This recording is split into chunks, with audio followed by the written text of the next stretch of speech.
Um dia o Senhor Jesus traçou um paralelo entre ele e o diabo, dizendo o seguinte: o ladrão não vem senão a roubar, a matar e a destruir. Eu vim para que tenham vida e a tenham com abundância.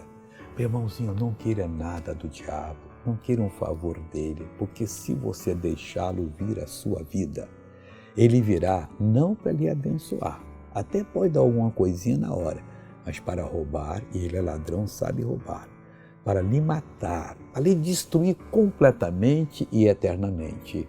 Não queira não. Ao contrário, se levante, assuma uma posição quando ele vier, expulse-o.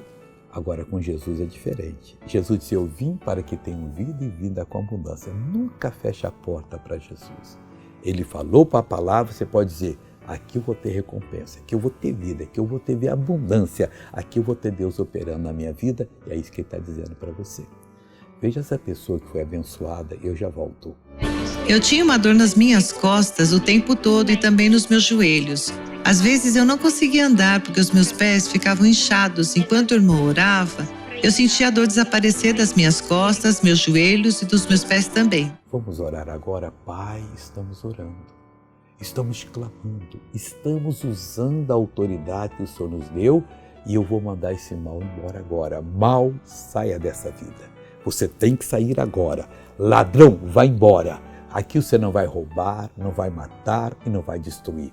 Saia em nome de Jesus. E você levanta as mãos e diga: obrigado, Senhor.